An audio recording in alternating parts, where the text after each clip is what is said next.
which activities are restricted during the cooling off period? Well, you have to keep a blind eye when you are cooling off.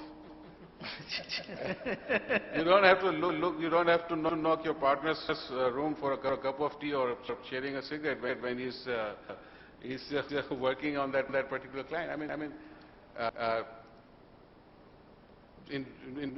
realistically or idealistically, I would say that the partner who is being cooled off has to be cooled off in letter and spirit. But yes, the guidance can be sought based on his experience, but in no circumstances he should be able to influence the engagement of the key partner or the EQCR partner. That's the spirit I am talking about. But letter could be detailed description has already been given in the code. That you cannot do number of things during the cooling off period, as rightly Mahmood said. It could be different as far as the letter of this part is concerned. But speech from the spirit point of view, I mean that partners should not have anything to do with that particular client or its audit or its work, and it should not be in a position to influence in any form. That's the principle, I think, underlying principle. And the code also says that you cannot consult engagement Cooling off period, right.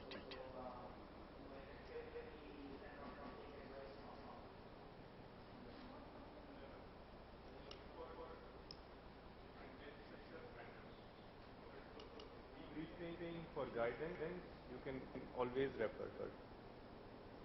The word uses is consult. So you can't lose the experience which is there, which is like if somebody is managing a client for 5 years, he's got the knowledge base. So you can still guide and you can be in touch. But when it comes to the issues and the sensitive information, yes, it has to be followed. I think that's the concept. Consultation means then you are influencing, forming some views on some issues. So there you have to restrict yourself. When it comes to like as you said, debriefing or giving guidance, and that will certainly happen once. I mean in the beginning. That's it. Then the new team has to take over the client, and they have to look at the issues afresh, and they have to form their own views. So if they keep on consulting, then that means that team or that engagement partner or that senior professional is going to influence their views as well. So then the whole concept of this cooling off is failing there. So consultation is to be avoided. As Arun said, that is very important word from that perspective. Wouldn't that yes, mean once the guidance or no, but wouldn't that mean the decision making? Consultation means, or trying to influence is that you take part in the decision making process. If you're not a part of the decision making process, and let's say that the cooling off partner is being asked for advice on certain things that the new engagement partner has encountered. Concept is that if you consult, there is a possibility and expectation that the new team will be influenced by the views of that partner, in fact. So that is to be avoided. The new team has to take a fresh view and position in those all those matters. I mean you find guidance from someone else. The source has to be different. If you let's say keep on consulting the same partner, then the cooling off period concept is not practically implemented. So that has to be avoided, in fact. That's why the word consultation is used for this concept. And then the underlying threat is familiarity. You see, that's a threat that has to be addressed by way of bringing in a new team altogether. And it has to look into that particular engagement from a different and a fresher perspective, and they might come up with a different view. When it comes to judgment, every two individuals sitting in the same room are bound to have two different set of judgments. So the spirit of this code is to allow an auditor to have a different perspective or a different judgment altogether. Now, we have to see in a particular firm that if the new team led by a different engagement partner has a different view as compared to the previous partner, who, no matter how senior he was, but whether he is able to assert his own judgment without the influence or without being influenced by that senior or the predecessor's partner. See, that's the spirit and that's the culture that has to be ensured. But the client also has to be receptive, because when we give a certain opinion or we take a certain stand, then it's not considered the partner stand, it's considered to be the firm's stand. So when the firm remains the same and only the engagement partner changes, with a fresh perspective, while it is to be appreciated, but the client also has to be receptive to the idea that the new engagement partner will come in with different ideas and probably a different conclusion to the issues that were closed out last year. Yeah, that's the spirit. That's the spirit, I agree. I said it should be appreciated. Yeah. But whether our clients are receptive to that or not, that is another question altogether. If you're adding value, I think they'll be receptive. There's no issue with that. You know, instead of rotation of a firm, basically it's just a rotation of a partner. Now, that within the firm, client will remain there, but the separate team or another team with a fresh look. Okay. I'm getting signals that we have a limited time, so let's, if you have please, any question, feel free to ask our panelists.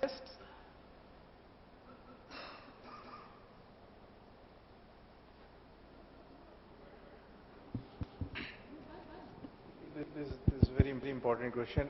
Now, in a society where we have allegations on the Prime Minister being corrupt, and the who is who of the society being influenced by such practices, and then we have allegations that industrialists are not ethically correct and things like that. Now, do you really think, and do we really believe that making a stricter code like this and making accountants to follow this in isolation, whereas all the rest are free to do whatever with no restrictions, no similar requirements? Do you really believe that we will be getting achieving some objectives of it?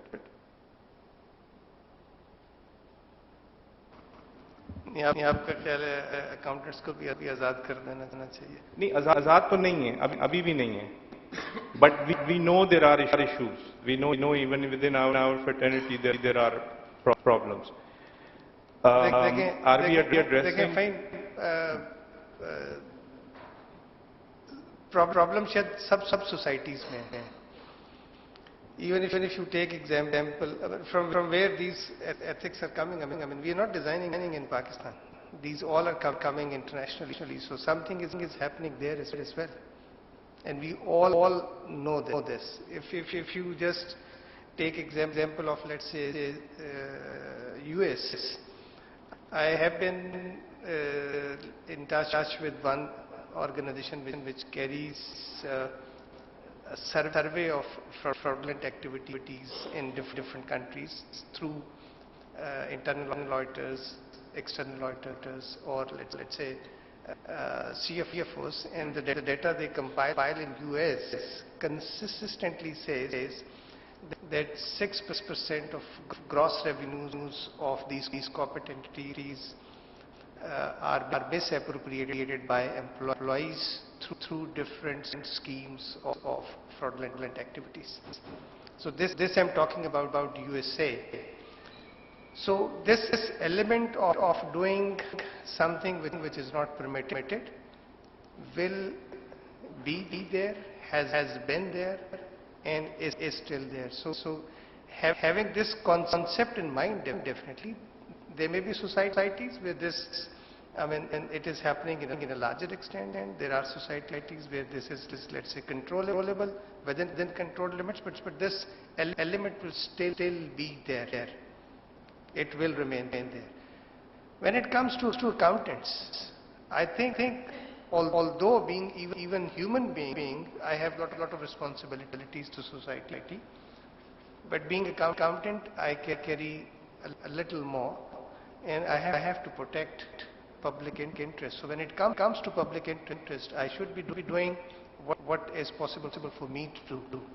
And I'm not designing this type of code for my society. This is being done across the border, across the globe, basically, because the whole world is thinking on these lines. Because it applies to human being. जहाँ इंसान है वहाँ negativity होगी, positivity भी होगी. This is given fact, and this is not today. It was there, and it will be there. So we have to struggle to let's say balance it out where we can do something good for the public interest, the society, and our roles. So, for example, if we don't have this code of ethics, then who will be there to, let's say, ask for that कुछ ethical practices होनी चाहिए जो आपको follow करनी चाहिए, फिर तो कुछ भी नहीं होगा ना. And saying this कि जी corruption हो रही है तो हम laws ना बनाएं, regulations ना बनाएं, अच्छी practices को identify ना करें, अच्छी practices को prescribe ना करें. I think that does not justify कि हमें code of ethics नहीं रखना चाहिए, या इस तरह का stricter नहीं होना चाहिए, इस तरह का framework नहीं होना चाहिए for that matter. ये होगा तो this will provide you guidance even to encounter these situations. And we should not, say कि जी हमें code of ethics, अगर ये इतना strict है तो बाकी society क्या, we have standards. There are, let's say, human limitations as well. But you look at your profession.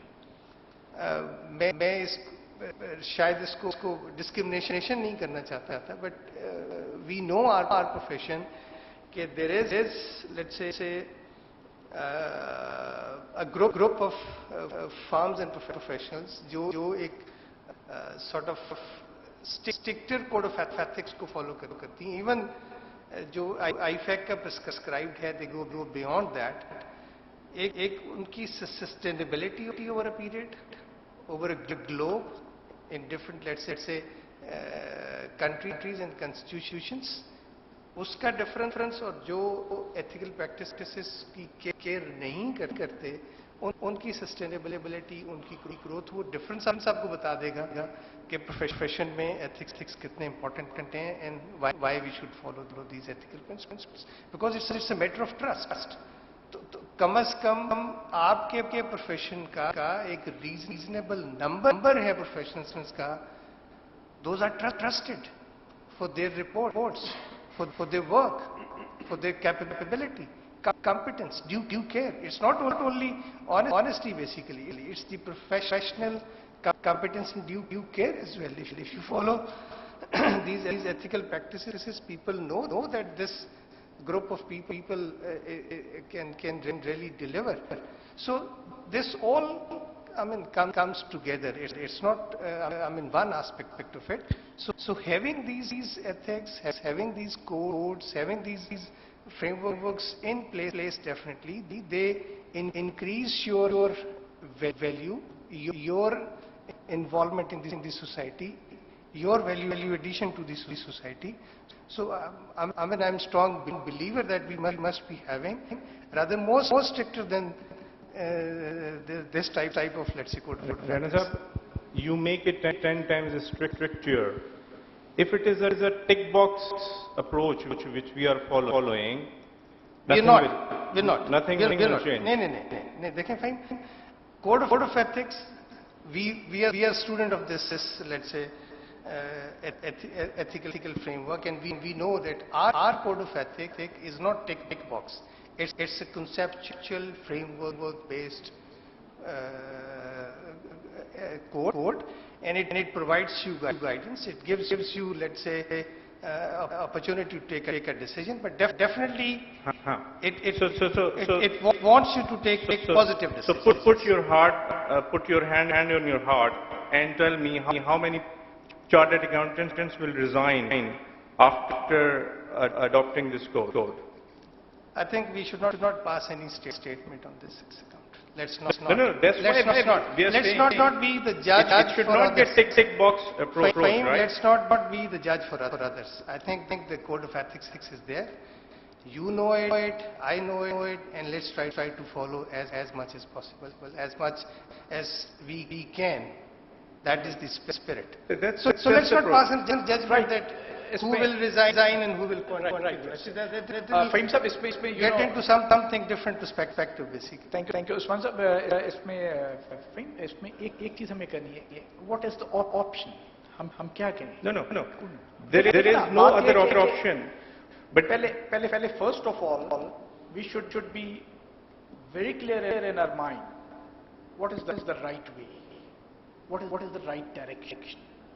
Are we on a right direction? That's the first question. Now, to implement it, certainly it will take time.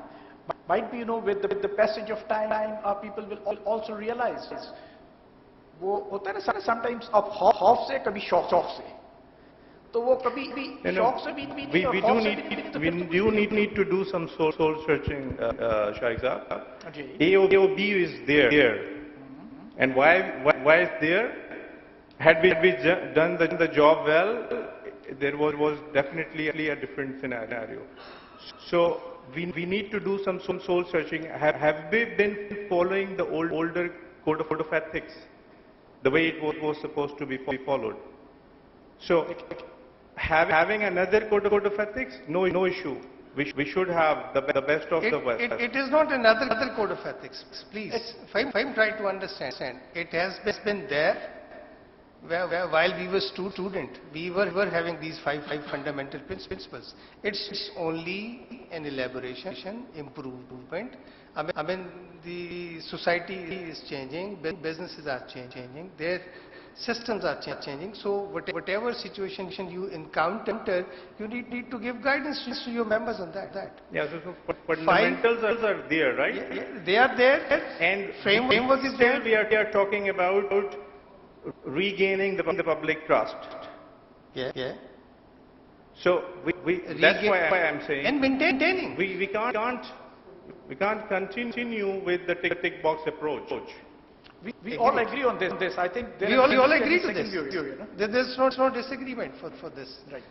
There should not be tick box approach. There has to be conceptual understanding of the framework and to ensure compliance as much as one can.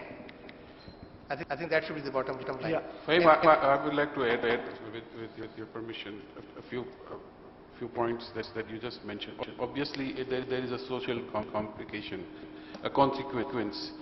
Like chartered accountants might be marked as these guys are loud mouth. They just identify the weaknesses and then they start talking about it. For example, general perception might prevail like this, but this will not be the case. And from my point of view, I don't see any problem in the court as far as the reporting of the non-compliance is done within the four walls of the organization at the topmost level. I don't really